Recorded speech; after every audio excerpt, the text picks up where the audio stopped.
recebendo hoje vários convidados aqui, né? A galera aí do Som da Liberdade, Carlinha, Débora, a galera por completo. E hoje também tem um grande amigo meu. Na realidade, a gente se conheceu desde a nossa adolescência, que eu conheci esse cara. É um menino que eu admiro demais. Eu queria que vocês aplaudissem bem forte aí o nome de Luan. Aplauda aí, esse cara aí. Isso. Vem cá, Luan.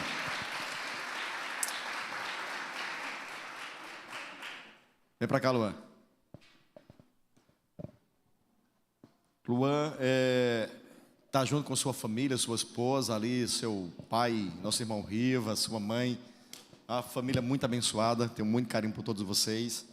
Mano, fica à vontade, deixa Deus te usar, tá bom? Sempre um prazer imenso poder estar. Eu ligo direto para Luan. Luan, tu vai estar quando em Santa Cruz? Que tá morando em Caruaru agora, né? Para quem não sabe, ele é fisioterapeuta, até porque a palavra é difícil sair, sabe? Eu aguardo tudo. Mas é um cara que hoje tem referência nessa área. E, claro, ele está aqui para pregar a palavra do nosso Deus e ele vai falar um pouquinho sobre ele também, tá bom? Fica à vontade. Pai do Senhor, meus irmãos, amém? Muito feliz de estar com vocês aqui. É um lugar que a gente se sente muito à vontade de adorar a Deus, né, de reconhecer o poder de Deus na nossa vida, porque acredito que nós estamos reunidos no nome de Jesus aqui, e não simplesmente para celebrar em um domingo à noite, mas para testificar daquilo que o Senhor tem feito, amém? E a melhor coisa, obrigado, a melhor coisa é a gente viver para a glória de Deus, é a gente buscar o Senhor enquanto se pode achar, invocá-lo enquanto Ele está perto, e é muito bom, eu me sinto muito à vontade de estar aqui no Galpão, porque eu entendo que o Espírito que move os irmãos dessa igreja aqui é o Espírito de adoração, de reconhecimento que Jesus, Ele é o alfa e o ômega, Ele é o dono da nossa vida, Ele é o autor da nossa história. Então, sou muito feliz e sempre que possível vou estar junto com os irmãos para a gente estar adorando. Eu queria que você abrisse sua Bíblia no Evangelho escrito por João, capítulo 15.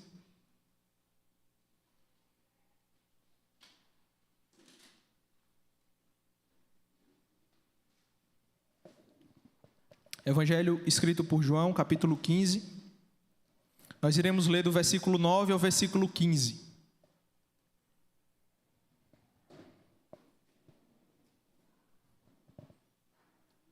Se você está sem a Bíblia aí, você pode acompanhar aqui também no telão.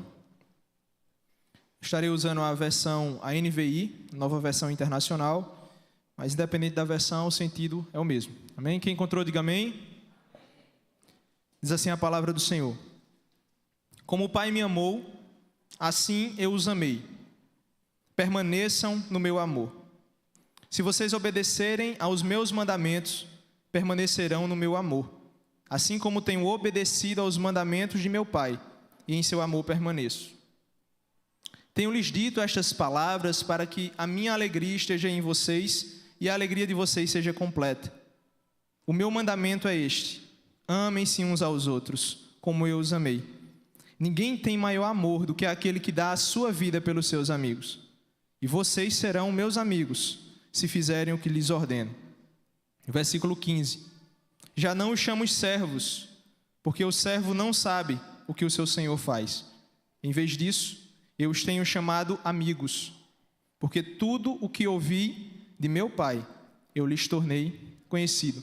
Mantenha a Bíblia aberta, feche os seus olhos, vamos orar ao Senhor. Bondoso Deus e eterno Pai, santificado seja o Teu nome, Senhor, que venha o Teu reino e que a Tua vontade seja estabelecida em nossas vidas. Deus, que o Senhor fale conosco essa noite, por meio da Tua palavra, porque nós cremos que através dela o Senhor nos direciona a permanecer firmes até a Tua vinda, Senhor, ou até o dia da nossa partida aqui dessa terra. Espírito Santo, o Senhor tem total liberdade para fluir no meio da Tua igreja. Nós cremos que não é pela sabedoria humana que o Senhor fala, mas é pelo poder do Teu Espírito. Eu te peço, Deus, que o poder do Teu Espírito seja manifesto essa noite. Que vidas aqui que chegaram precisando de arrependimento, que elas possam ouvir a Tua voz e se arrependerem essa noite. Que pessoas que chegaram aqui tristes por diversas situações, que elas possam, Senhor, ser fortalecidas pelo poder da Tua palavra. E que pessoas que chegaram aqui com dúvidas cruéis em seus corações, que elas possam sair daqui na certeza de que o Senhor tem cuidado de suas vidas, de que o Senhor é o único digno da nossa adoração. Pai, o Senhor sabe do particular de cada um, faz conforme a tua vontade. Te agradeço pelo privilégio, entendo a responsabilidade, Senhor. Sou pequeno e falho, mas eu te peço, usa a minha vida para o louvor da tua glória. Nós te agradecemos, te pedimos, nos conduz nessa noite. Em nome de Jesus, quem concorda, diga amém. Glória a Deus. Irmãos, a gente lê um texto que Jesus estava falando sobre a videira verdadeira. Jesus começa o capítulo 15 dizendo: eu sou a videira verdadeira. A gente começou do verso 9, acredito que essa parábola é muito conhecida. E Jesus começa usando a expressão que em todo o evangelho de João, ele vai usar várias vezes essa expressão, que é o eu sou. E é uma expressão que é usada pelo próprio Deus. A gente vê Deus se apresentando a Moisés como o eu sou, como aquele que é antes de todas as coisas. E é interessante ver Jesus usando essa expressão, porque ele se revela como o próprio Deus. Ele mostra para os seus discípulos e para as pessoas que estavam ali que ele é de fato Deus. Mas eu queria que a gente refletisse um pouquinho lá no início de todas as coisas. Eu gostaria de conversar com vocês hoje sobre relacionamento, sobre amizade. Porque Jesus nesse texto aqui ele fala sobre amizade. Ele diz: olha, eu sou o Senhor de vocês, mas eu escolho chamar vocês de amigos. E não apenas chamar, mas de fato desenvolver esse relacionamento de amizade. Lá em Gênesis, no início, quando Deus descia para conversar com Adão e Eva, não era outra coisa a não ser amizade que existia ali. Antes do pecado ser instalado naquele local, antes do pecado vir à humanidade, a Bíblia diz que todo cair da tarde, 5:30, 6 horas, chegando já à noite, Deus fazia questão de descer para conversar com Adão e Eva, para desenvolver esse relacionamento íntimo. Não era todo domingo, não era a cada 15 dias, não era uma vez por mês, era de forma ordinária, era de forma rotineira. E há prazer no coração de Deus em desenvolver amizade com a sua igreja. Há prazer no coração de Deus de se relacionar conosco. Só que eu queria que vocês entendessem o primeiro princípio de que só existe verdade no relacionamento quando há liberdade de escolha. Muitas pessoas dizem: mas se Deus não tivesse colocado aquela árvore no jardim, tinha sido tão mais fácil, a gente estava todo mundo no céu, né? Todo mundo sem experimentar o fruto do pecado. Mas a ética suprema de Deus é o amor. E só existe amor e a liberdade de escolha. Hoje eu estou casado com a Alessandra, na verdade já faz uns 2 anos, já estou ficando experiente, né? Já estou dando conselho já, 2 anos já de casado. Só que só existe amor de verdade no nosso relacionamento porque eu e ela temos a liberdade de escolha de ir embora. Só existe amor no relacionamento de pai para filho, de irmão com irmão, porque o amor nos faz querer estar perto. Mas se eu quiser, eu vou embora. A mesma coisa acontece com o filho pródigo, por exemplo. Imagina, aquele pai é um tipo de Deus, representando o amor de Deus. O filho chega e diz: olha, estou cansado dessa vida aqui e quero ir embora. Cansei, eu quero a minha parte da herança. O pai muito bem poderia dizer: você vai ficar até eu morrer. Porque pela lei, o pai só era obrigado a dar herança quando ele morresse. Mas o princípio do pai se assemelha ao princípio de Deus conosco. Ele diz: vai doer no meu coração essa sua escolha. Não é o que eu queria para você. Mas só existe relacionamento entre nós se você quiser ficar. Como você não quer ficar, toma a herança e siga. Olha que lá no Éden, infelizmente, a gente tomou a escolha errada.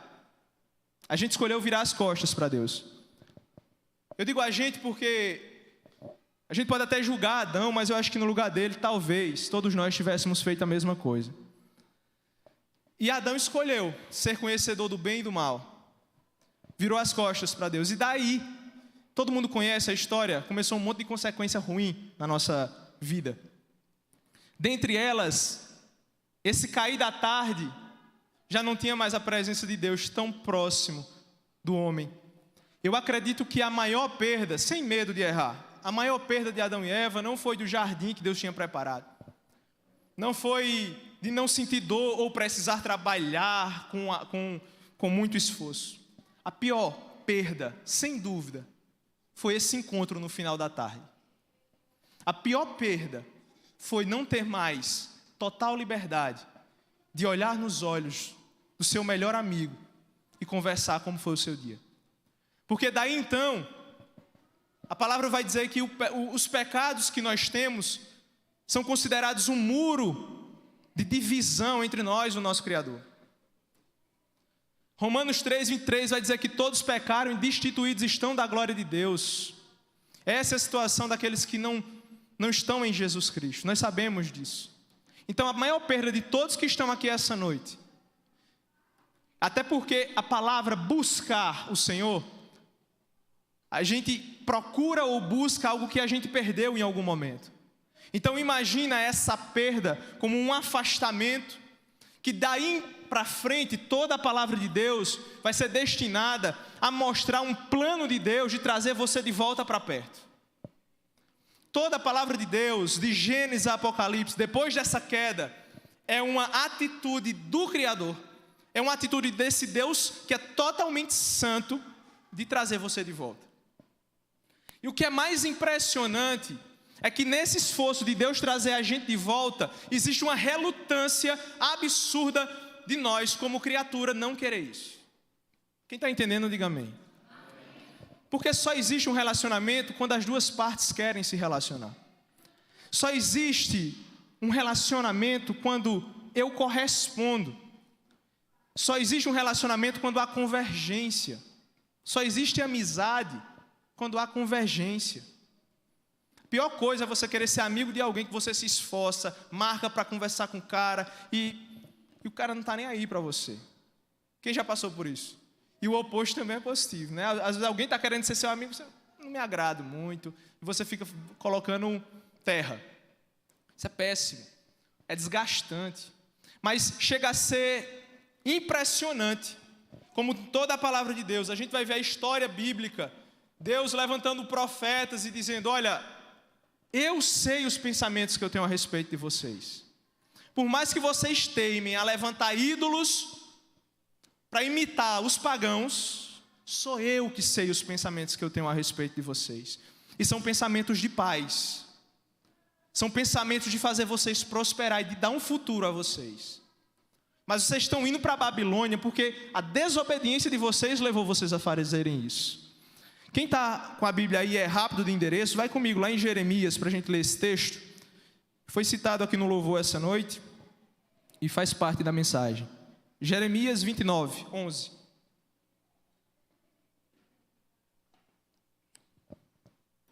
Acredito que vai estar no telão. Rapaz, o cara do telão é ligeiro, viu? Acho que ele botou antes de eu falar aqui, não foi? Parabéns, meu irmão, ou minha irmã. Tá rápido. Quem é aqui? Tá aqui? É, meu irmão. Todo mundo rindo, eu não sabia, por isso é que ele estava escondido lá. Jeremias 29, 11, não tem mais dúvida. Jeremias 29, 11 diz assim a palavra do Senhor: porque sou eu que conheço os planos que tenho para vocês, diz o Senhor. Planos de fazê-los prosperar e não de lhes causar dano.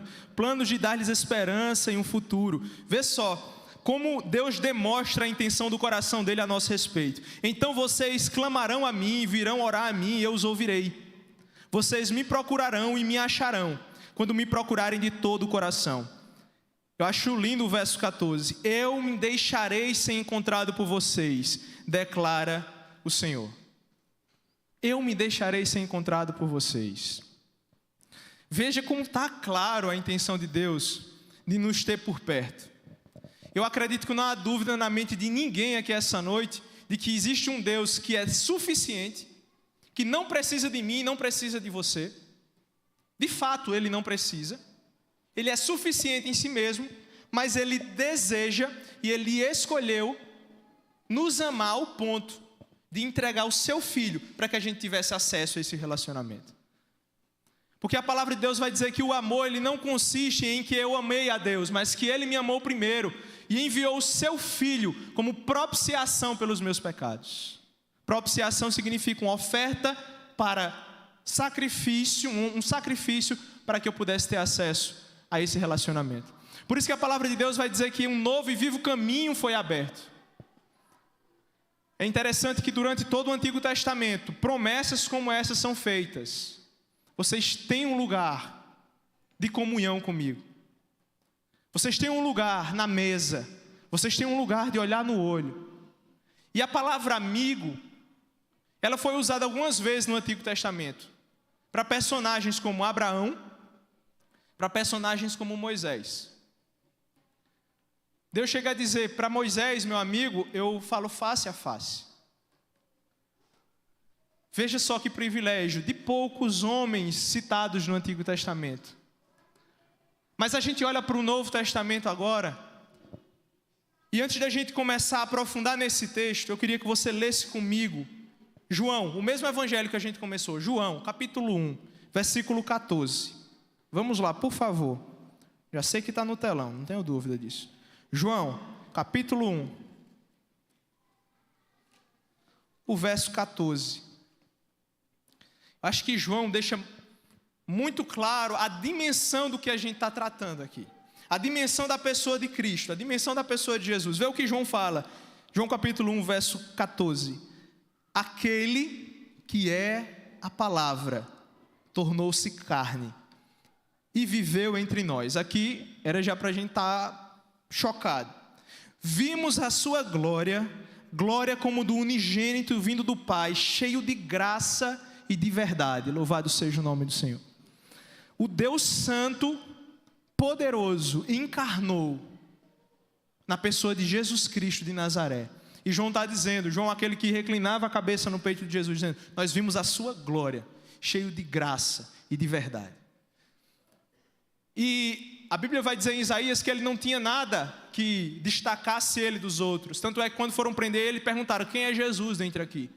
Mas a glória e a graça de Jesus estava na verdade, na essência que ele carregava. Porque mesmo sendo 100% homem, ele era 100% Deus. Quando Jesus olhava para um pecador, o pecador se sentia acolhido e amado. Quando Jesus olhava para uma mulher adúltera, por exemplo, ela não se sentia como ele fosse pegar mais uma pedra e jogar. Quando Jesus olhava para um leproso, ele não se sentia, vai ser mais um que vai me julgar e vai se afastar, mudar de calçada, não. A glória e a verdade de Jesus estava no gesto dele, no olhar dele, em suas palavras, em seu toque, porque em essência ele não pode negar quem ele é. E ele andou entre nós. Na antiga aliança, quando Moisés viu a glória de Deus, ele precisou passar muito tempo com um véu, porque ninguém aguentava olhar no rosto de Moisés que tinha visto a glória de Deus. Hoje, nós estamos na nova aliança, onde o próprio Deus encarnou e mostrou livremente a sua glória, não apenas para os religiosos da elite como Nicodemos, mas ele mostrou a sua glória para aquele mais pobre pecador que estava na beira do caminho. Ele mostrou a sua glória sentando com pecadores e publicanos, e sorrindo, brincando com eles, e falando do evangelho, que não é baseado no estereótipo, falando do evangelho que não é baseado naquilo que eu oferto, naquilo que eu demonstro, mas é baseado no arrependimento, na confissão de pecados, e no reconhecimento que eu não sou, mas Ele é. E Ele falou isso livremente, por isso que Ele foi perseguido. É esse Jesus que a gente está ouvindo Ele dizer: eu vos chamo de amigos. E no versículo 9, ele começa falando sobre amor, e é a palavra central desse texto, amor. Inclusive, se você for olhar na origem da palavra amigo, no latim, ela tem a mesma base da palavra amor. É difícil a gente definir amigo e amizade, como é difícil a gente definir de fato amor. Mas acredito que todo mundo concorda que não é um sentimento, e sim uma ação, uma atitude. E Jesus, falando do início ao fim do amor, ele diz, olha, como o Pai me amou, assim eu vos amei. Sem reservas. E o amor do Pai pelo seu Filho é tão incrível, que em alguns momentos o próprio Pai não resiste e declara palavras, mesmo na vida terrena do seu filho aqui na terra. Você vai lembrar de quando Jesus começa o seu ministério, ali por volta de 29, 30 anos. Quando ele vinha caminhando, um dia comum, porque João Batista batizava rotineiramente.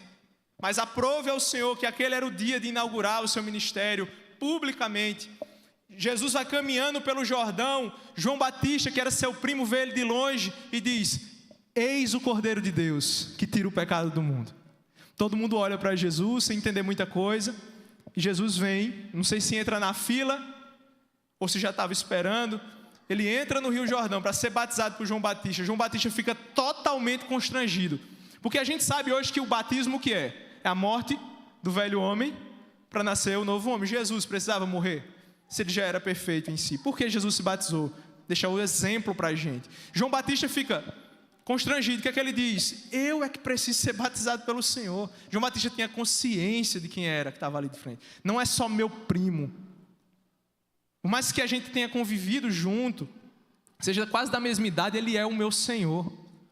João Batista em outro momento disse: é importante que ele cresça e que eu diminua, porque o amigo do noivo fica feliz quando o noivo chega. João Batista tinha consciência de quem ele era. E naquela hora, Jesus diz: olha, é necessário que isso aconteça. É batizado. Quando ele volta das águas, Deus brada dos céus. Não sei se todos ouviram. Deus diz: este é o meu filho amado, em quem eu tenho o meu prazer, em quem eu tenho a minha alegria. O Espírito Santo, para a gente ver toda a trindade em ação, o Espírito Santo desce em forma corpórea de uma pomba e depois conduz Jesus ao deserto para ser tentado por 40 dias. Então, desde a inauguração, a gente vê esse amor entre Deus Pai e Deus Filho. Jesus está dizendo: todo esse amor eu derramo em vocês, todo esse amor eu dedico a vocês. E ele segue dizendo: ninguém tem maior amor do que aquele que dá a sua vida pelos seus amigos. Entenda a relação que é aqui. Primeiro, fica claro que ele deu a vida pelos seus amigos, que somos nós que cremos em seu nome. Porém, ele diz: vocês serão os meus amigos se fizerem o que eu vos mando. E o meu mandamento é: ame uns aos outros como eu vos amei. Fica fácil da gente raciocinar qual é o tipo de amor que Jesus está nos ensinando a ter. O amor que a gente tem disponibilidade de dar a nossa vida pelo nosso amigo. Sim ou não? O amor que ele deu por nós, precisamos estar dispostos a viver como igreja. A gente pode entrar no pensamento de que, mas ele é Deus. Mas o que condiciona a gente viver esse amor é a vida dele em nós. E o fato dele nos chamar de amigo, ele diz: é porque eu, sendo o Senhor de vocês, eu não quero chamar vocês de servos. Vocês são meus servos. Mas esse tipo de relação de autoridade apenas tem que existir, mas não é o essencial. A relação de Jesus conosco é uma relação de Senhor, sim ou não? Quem Jesus é Senhor da vida de vocês aqui? Amém? Senhor e Salvador, é necessário. Nós obedecemos o seu senhorio, porém, nós podemos desfrutar da sua amizade.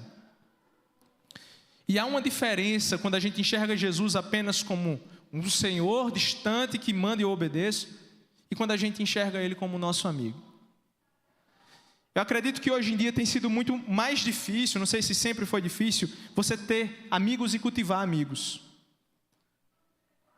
A gente conversa com muita gente, desenvolve muitos relacionamentos superficiais, existe até livros escritos sobre uma sociedade líquida. Alguém já ouviu falar sobre esse tema, sociedade líquida? Porque são relacionamentos superficiais, que qualquer coisa afasta. E a profundidade do relacionamento, que é a amizade, porque eu não posso dizer que alguém é meu amigo se a gente não tem intimidade, se a gente não se conhece, tem sido cada vez mais raro. E às vezes a gente fica com dificuldade de cultivar amizades. Eu fico feliz de quando eu venho para cá, e infelizmente, nesses últimos anos eu corri muito para o Caruaru, mas eu fico feliz porque a gente pode passar o tempo que for. Tô vendo o Alisson aqui, a gente tem um monte de resenha junto, né? E a gente se olha um para o outro e, a amizade é a mesma, com o Paulinho, fui hoje na casa de Danúbio, que é um grande amigo meu aqui, os meus irmãos, os meus pais. E eu percebo que, gente, amizade de verdade, o tempo não destrói, a distância não destrói, e a gente conserva. independente do relacionamento que você tenha hoje, todos aqui têm vários tipos de relacionamento, seja de filho com pai, marido, mulher, irmãos, o patrão com o funcionário. Independente do relacionamento, o que é mais precioso em qualquer nível de relacionamento é a amizade. Melhor coisa é quando o pai é amigo do filho, sim ou não? É quando os irmãos são amigos. É quando o marido é amigo da mulher.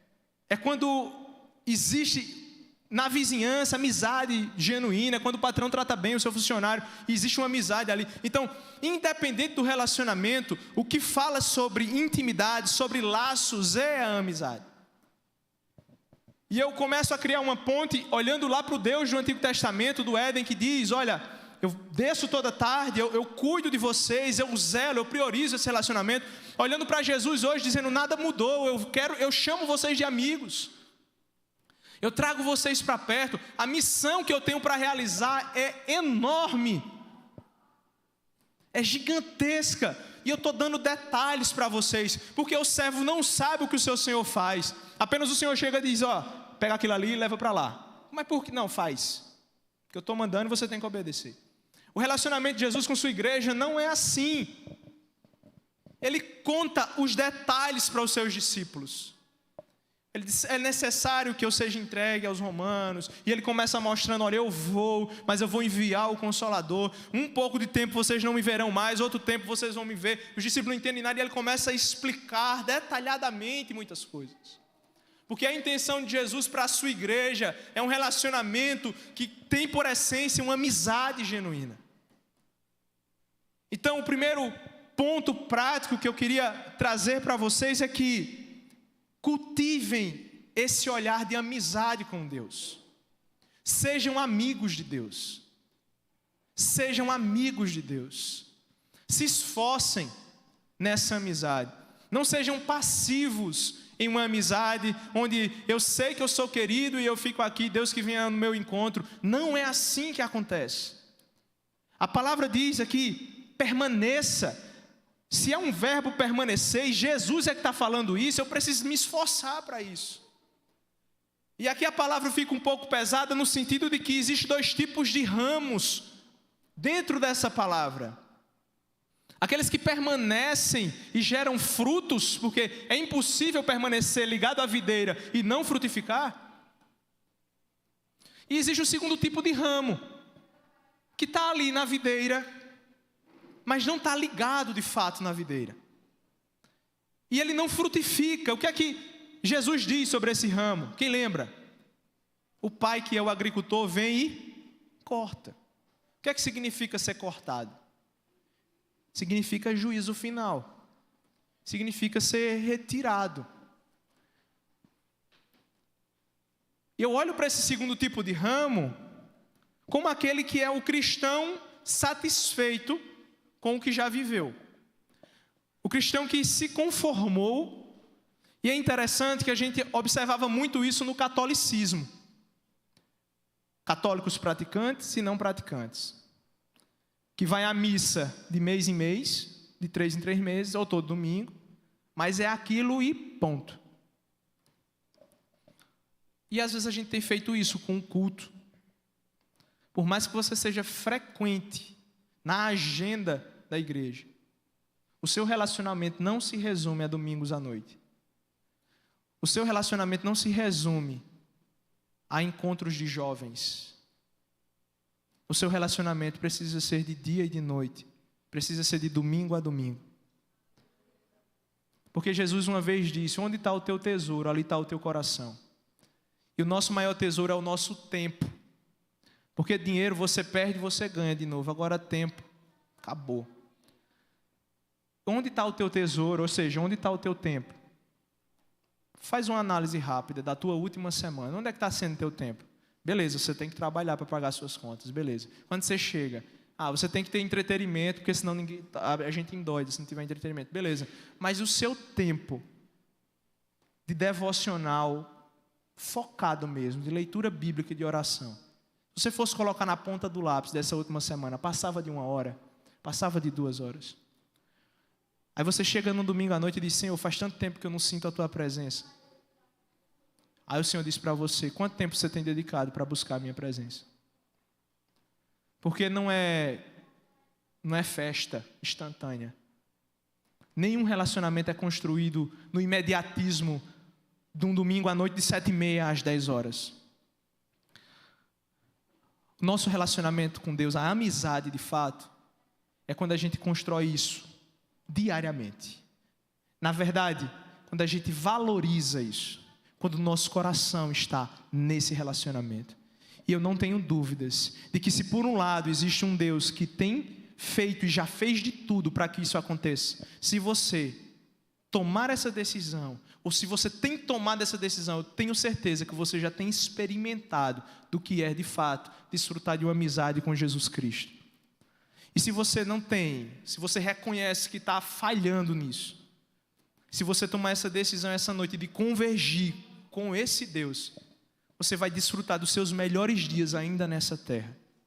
Porque a maior prosperidade não está naquilo que a gente tem materialmente, mas naquilo que a gente tem com Jesus, a presença de Jesus. Abrindo um parênteses bem rápido para fechar esse raciocínio. Davi, quando ele pecou, ele escondeu o seu pecado. Quando o profeta Natan chegou e disse: olha, você tem pecado, ele escreveu o Salmo 51. E no Salmo 51, Davi se preocupou não com seu reinado, não com suas posses, não com sua fama, não com seu prestígio, não com seu lugar na sociedade, mas Jesus disse: Deus, não retiras de mim a tua presença, não retiras de mim o teu Santo Espírito. Pergunto a você: se você fosse pedir uma única coisa a Deus para que Ele não retirasse, seu pedido seria esse? Se você analisasse as suas prioridades, suas escolhas e o seu tempo revelam que a pessoa mais preciosa na sua vida é Jesus? São perguntas que a gente precisa fazer corriqueiramente. Porque o verbo aqui é permanecer, não é começar. E começar, a gente começa com muita facilidade. Sim ou não? Quem já tentou começar a academia aqui 2 semanas, 1 mês, ficou a anuidade lá, você naquela empolgação de janeiro. Já aconteceu isso, né, amor, com a gente algumas vezes? Esse ano vai ser diferente. Começar, nós somos começadores. A empolgação faz a gente começar. E às vezes é assim com o Senhor. Cara, é isso que eu quero, comecei. Depois, permanecer. E eu creio que só é possível permanecer se eu estiver, de fato, sendo alimentado pela palavra de Deus, dedicando tempo, porque não tem como eu viver em uma sociedade tão promíscua, em uma sociedade tão depravada, não tem como eu viver em uma sociedade tão relativizada, se eu não me alimentar da fonte que é a palavra de Deus. Porque é impossível não ser influenciado. Se você se expõe a algo, aquilo lhe influencia. Alguns têm mais ou menos facilidades, mas se você se expõe constantemente a algo, você se amolda. E a palavra de Deus já diz: não se amoldem ao padrão desse mundo, mas transformai-vos pela renovação da vossa mente. Como é que eu renovo a minha mente se eu não consigo gastar tempo com a palavra? Se eu não gasto tempo meditando? O Salmo 1 vai dizer: bem-aventurado é o homem que não anda segundo o conselho dos ímpios, não se detém no caminho dos pecadores, não se assenta na roda dos zombadores, mas antes ele tem o seu prazer na lei do Senhor, e nessa lei ele medita de dia e de noite. Fazendo isso, ele é como uma árvore que é plantada junto ao ribeiro de águas, que dá o seu fruto na estação própria, cujas folhas não murcham, e tudo o que ele faz prospera. Os ímpios não são assim, mas são como a moinha que o vento espalha. Pelo que os ímpios não subsistirão na congregação dos justos, porque o Senhor conhece. E essa palavra conhecimento não é: eu conheço. Não, o Senhor faz parte. O Senhor está no caminho dos justos. Mas o caminho dos ímpios, acontece o quê? Perecerá. Tiago capítulo 4, versículo 4, ele fala sobre esse tipo de amizade com o mundo. E Tiago usa a palavra adúlteros. Vocês não sabem que a amizade com o mundo é inimizade com Deus? Primeiro a gente tem aqui, na verdade, fechando esse primeiro tópico da importância de cultivar essa amizade, nós temos o segundo ponto, que é: não podemos compartilhar de amizade com o mundo e amizade com Deus. São duas coisas totalmente antagônicas. Se você é amigo da concupiscência do mundo, se você é amigo dos prazeres do mundo, se você é amigo da cobiça do mundo, você não pode ser amigo de Deus. Porque você se constitui inimigo de Deus. E não é simplesmente você fica neutro, você fica numa situação de inimizade. Estar numa situação de inimizade significa que não há comunhão. Se não há comunhão, não tem como a gente se relacionar de fato com esse Senhor. Então, primeira coisa, gente, nesse tópico aqui, não tem como a gente buscar Jesus, amizade com Jesus, sem lançar fora qualquer tipo de amizade com esse mundo. E eu não sei qual a luta que você tem travado, mas eu sei que todo mundo aqui tem suas fraquezas.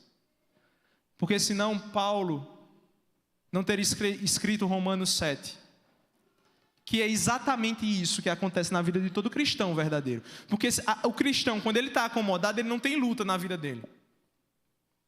Quando ele já se rendeu, ele é frio, não tem luta. É morno, está ali e acabou. Mas quando ele quer viver para Jesus, ele tem luta, sim ou não?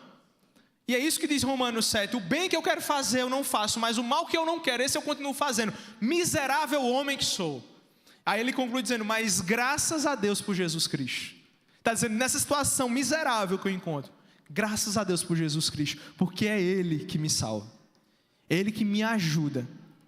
E nessa ajuda tem uma pessoa que não pode deixar de ser citada aqui, que é o Espírito Santo. Se você for observar nesse texto, antes do capítulo 15, Jesus fala sobre o Espírito Santo. Ele promete o Espírito Santo. Depois do capítulo 15, Jesus fala sobre a obra do Espírito Santo. Veja bem, no meio da parábola que a gente viu, da videira verdadeira, de ser amigo de Jesus, de estar ligado a Jesus, antes e depois tem a pessoa do Espírito Santo, sendo prometida e depois mostrando qual é a sua obra. Isso fica claro para a gente, que é impossível nesse processo de relacionamento, não ter a ajuda da pessoa do Espírito Santo. Leia comigo João capítulo 14, só é voltar uma página aí.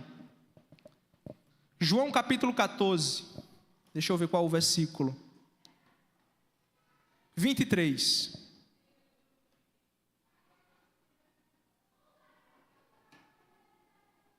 João 14, 23. Diz assim: respondeu Jesus, se alguém me ama, preste atenção, mais uma vez o verbo amor. Se alguém me ama, obedecerá a minha palavra. Meu Pai o amará, nós viremos a Ele e faremos morada nele. Você pode dizer amém? Amém. E faremos morada nele, eu e o Pai. Como é que Jesus e o Pai fazem morada em nós? Espírito Santo. Toda a Bíblia está mostrando que o Espírito Santo habita verdadeiramente naqueles que são nascidos de novo. Se nós somos morada do Espírito Santo, nós precisamos corresponder a esse Espírito Santo, que não é uma força nem uma influência, é uma pessoa. E por ser uma pessoa tem ciúme, por ser uma pessoa se alegra, se entristece, corresponde. Só que pode estar acontecendo alguma coisa com você, de que você tem dado tanto ouvido a tantas coisas, você tem se enchido de tantas coisas. Entenda-se enchido de vaidade, não é vaidade de se vestir, nada disso, vaidade de você correr atrás do vento mesmo. Você pode estar se enchendo de, inflando o seu ego, porque muita gente ao seu redor está dizendo, tu é bom, viu? Tu é o cara, tu é o cara, tu é o cara, o ego vai inflando. Você está se enchendo de coisas. Você pode estar se enchendo de afazeres. Lembra da parábola, onde Jesus disse que aquela semente que caiu nos espinhos, ela até germinou, mas ela começou a se preocupar. Os prazeres da vida, os afazeres, sufocaram tanto, morreu, acabou. E isso pode acontecer com a gente. Então, eu preciso analisar a minha vida. Se eu me encho de muitas coisas, não há espaço para ouvir a voz do Espírito Santo. Se eu me encho de muitas coisas e preocupações, se a minha vida está uma bola de neve de tantas coisas, e eu só estou atendendo às demandas, eu só estou apagando incêndio, eu preciso parar para organizar a parte mais importante da minha vida. Porque, gente, tem muita gente nova aqui. Uns não tão jovens mais, né, Paulinho? Uns não tão jovens mais. Mas a gente, quanto antes a gente fazer isso, mais a gente vai chegar na nossa velhice, ou daqui a 10, 15, 20, 30 anos, e dizer: a vida que eu vivi valeu a pena, porque eu vivi ela para o meu Senhor. Eu não estou dizendo isso, que todo mundo tem que ser eclesiástico e viver manhã, tarde e noite na igreja. Não. É viver uma vida para o Senhor. É viver uma vida onde eu considero o Senhor no meu trabalho. Eu considero o Senhor nos meus relacionamentos. Ele é a pessoa mais importante nas minhas escolhas. Eu baseei a minha vida, a criação dos meus filhos, o meu círculo nele. As pessoas olham para a minha história e o nome que elas veem é Jesus. As pessoas olham para as minhas escolhas e veem que ele está fazendo isso porque existe alguém que é mais importante na vida dele. E que esse testemunho seja construído por cada um, e o que é mais lindo, na particularidade da vida de cada um. Na essência de cada um, sem ser algo linear, mas algo particular de cada um. Que nós vivamos para o Senhor. E isso só é possível se hoje eu refletir como é que está sendo esse convívio com o Espírito Santo, que é quem faz eu ser mais parecido com esse amigo. Com o Espírito Santo, que é quem faz eu dizer não aos desejos do mundo e dizer sim ao meu amigo Jesus. Eu preciso valorizar a presença desse amigo. 1 de João, capítulo 2, verso 15 ao 17, João vai tratar sobre esse assunto. Ele diz: não ameis ao mundo, nem aquilo que no mundo há, porque aquele que ama o mundo, o amor do Pai não está nele. Percebe a relação de amizade, de amor. Então, irmãos, fica claro para todos nós, que nós precisamos ter uma vida que corresponde ao desejo desse Deus, que se fez carne e que nos convida a viver essa amizade com Ele. Eu não sei as experiências que você tem de amizade, mas pode ter certeza que esse amigo, ele nunca vai te decepcionar. Pode ter certeza que esse amigo nunca irá virar as costas para você. Que Jesus, ele é aquele que te ouve. Jesus é aquele que te aconselha. Jesus é aquele que te perdoa. Jesus é aquele que, quando você não valia nada, ele colocou valor em você. Jesus é aquele que deu a sua vida por você. Jesus é aquele que hoje está sentado à direita de Deus Pai Todo-Poderoso. Enviou o Espírito Santo que habita em mim e em você, que deseja esse relacionamento. Nós precisamos atender a isso de uma forma muito especial. E eu creio que, se Deus tem nos chamado a essa responsabilidade, tem nos lembrado, porque muito do que falei aqui, nada é novidade, mas se Deus tem nos lembrado de como é bom desfrutar da sua presença, que nós não sejamos rígidos, ou que o nosso coração não fique endurecido ao ouvir a palavra desse Deus. Que você possa voltar para a sua casa e iniciar essa semana dando mais atenção a esse relacionamento que precisa ser construído. E não um momento só de pedir, mas um momento de desfrutar dessa presença. Um momento de estar em constante comunhão. E se você não tem sentido mais seu coração arder para estar na presença de Jesus, que você peça isso essa noite. Porque nós cremos que a palavra de Deus, ela não é pela sabedoria humana, mas ela é pelo poder do Espírito Santo. E há poder do Espírito Santo aqui essa noite para gerar milagres no seu coração. O Espírito Santo, ele é poderoso. Se você deseja isso, Deus, ele consegue enxergar seu coração. E mesmo que você não pronuncie nenhuma palavra, mas se você no seu íntimo você pede isso, o Espírito Santo, ele faz isso em você. Porque já ficou claro que a vontade de Deus é se relacionar conosco como amigo. Que a sua vontade seja essa também, que você se esforce para isso. Amém? Queria que vocês ficassem de pé para a gente fazer uma oração. Eu já vou passar para Paulinho.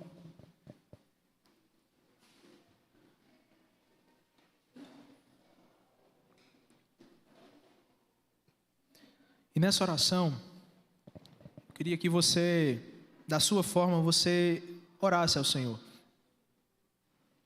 Na luz dessa palavra de que Jesus te chama de amigo, eu queria que quando você fechasse os seus olhos agora, você conversasse com esse amigo, tá?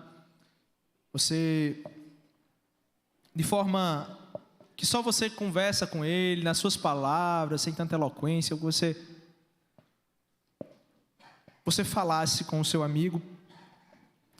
Só você sabe o nível do seu relacionamento com ele. Então, se entregue nesse momento, porque nós cremos que Deus está aqui e Ele pode fazer um milagre na sua vida essa noite. Se você tem vivido como amigo do mundo, que você se arrependa essa noite e torne-se amigo de Deus. Vamos orar ao Senhor. Bondoso Deus e eterno Pai, nós te agradecemos pela Tua palavra, te agradecemos pela Tua graça, Senhor. E te pedimos, Pai, que o Senhor nos conduza a termos uma vida, Senhor, de intimidade contigo. O Senhor nos chama de amigos. O Senhor nos convida a estar mais perto.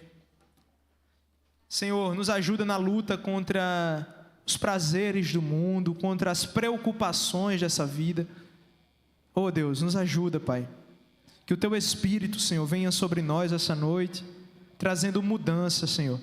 Olha para o coração do Teu filho e da Tua filha, que com verdade em suas palavras, pede ao Senhor uma mudança, pede ao Senhor força para Te buscar, pede ao Senhor força para lançar fora aquilo que sabe que Te desagrada, Senhor Deus, e que haja arrependimento essa noite. Espírito Santo, o Senhor é aquele que convence do pecado, da justiça e do juízo. Tu és o nosso Deus. Oh Pai, que o Senhor venha fazer a Tua vontade essa noite, e que vidas que estão aqui, Senhor, possam ser tocadas pelo Senhor. Não é pelo que eu falo, Senhor, não é pelo que o Ministério do Louvor toca, mas é pelo aquilo que o Senhor deseja fazer, Pai. E nós entendemos que essa noite existe o poder que é Teu, e existe a necessidade que é nossa, porque nós somos pó e terra, nós somos barro, Senhor. Então, que o Senhor venha com a Tua graça, porque nós sabemos que nada é pela nossa força, tudo é pela Tua graça. Vem com a Tua graça, Senhor. Vem com a Tua graça e faz aquilo que nós não conseguimos fazer, Senhor. Faz arder de novo o nosso coração.